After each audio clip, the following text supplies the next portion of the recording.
Hi, I'm Melissa from Demail Neurophysio. Today I'm going to guide you through an adapted version of all 18 Shibashi movements in this gentle form of Tai Chi. It's suitable for most people, but if you're not sure whether it's suitable for you or if you experience any problems while you try it, then I would recommend consulting with a healthcare professional first. Okay, we're going to start off just turning the hands and arms from side to side. Just to gently loosen up, keep your knees soft and don't over twist. This should feel comfortable and not painful or pushing into resistance. And back to the middle and just giving your arms a little shake and just flicking the fingers, just feeling the circulation coming into your arms. And then just check that your feet are hip distance apart and that you're standing nice and tall with your neck long, your head, imagine the crown of your head is floating up towards the ceiling. And we're going to start off with the waterfall, lifting your arms to chest height and gently down. As you come up, you straighten your knees. As you come down, you bend your knees if you can. If it's uncomfortable or difficult to bend or straighten your knees, you can just keep your legs straight and just doing your arms. If you're not as confident with your balance, then you can have a chair in front of you or behind you to give you that bit of extra support. And then we're going into spring and autumn. So imagine the leaves on the trees falling off in autumn and the blossom on the trees in spring. Again, joining in with your legs if you'd like to. This is the last one, and we'll do painting a rainbow next.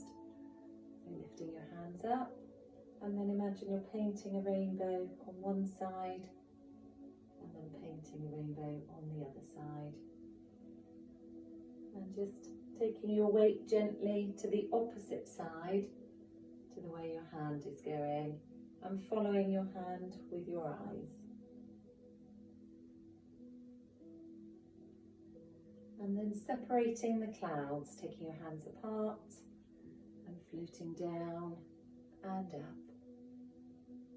Imagine those clouds parting in the sky, leaving lovely blue sky in between. And one more. And then we're going to float silk through the air. So reach one palm in front and then arch the other hand over the top. A little bit like front crawl swimming. And then your palm turns upwards at the end. Just make sure you're not hunching your shoulders up or rounding your shoulders too much. And then both hands together, mirroring a boat in the middle of a lake.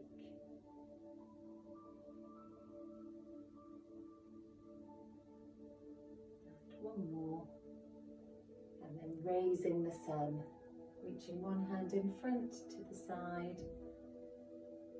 Imagine the sun coming up in the morning over the horizon, and just taking your weight from one leg to the other and lifting the opposite heel if you can. And next we're going to gaze at the moon, so both hands together, lifting your hands up towards the sky and taking your weight from side to side again. If that's too much of a stretch, you can do a low moon. Imagine the reflection of the moon passing across a lake.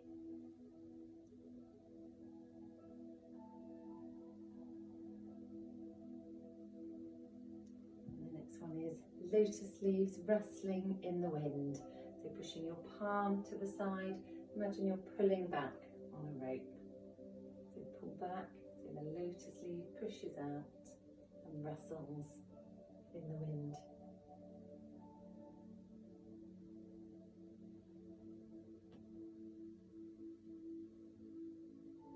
And now clouds waving in the air. So placing your hands in front, turn towards your top elbow, swap your hands over and then turn towards your top elbow. Again, swap at the end. Keep your shoulders relaxed and just turn as far as feels comfortable. So you can just do a little movement in front if that feels more comfortable for you. And then back to the middle and scooping up the sea. So just imagine you're at the water's edge and you're scooping up some sea on a hot day, and the cool water is trickling down you. If I turn sideways, you can see the movement. Your weight should stay through your heels and your bottom comes out behind you rather than you leaning forwards.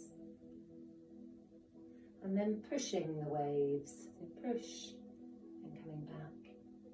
And just feel the weight go through to your toes and then back to your heels. Just careful not to go too far with this and lose your balance. One more. And then a dove spreading its wings, arms out to the side.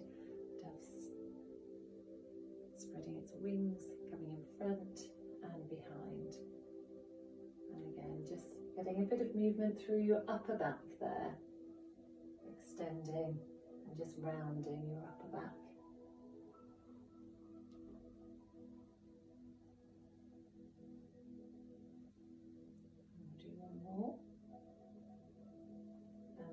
Dragon coming out of the sea.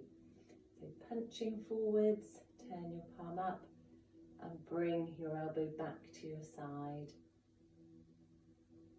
And just try to join in with your upper body and just keep your shoulders relaxed and not hunching them up.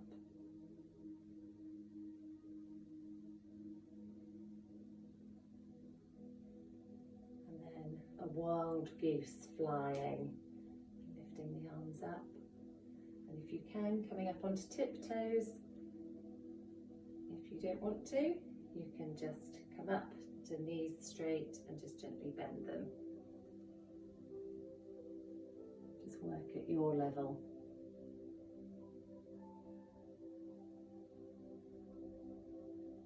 And one more. And then we're going to do a windmill, turning in the breeze, lifting your arms up. And then bending forwards. Just careful if you have any back problems with this, not to bend too far. And then back the other way. Again, you can just do a little movement with your arms and not join in with your back if you want to.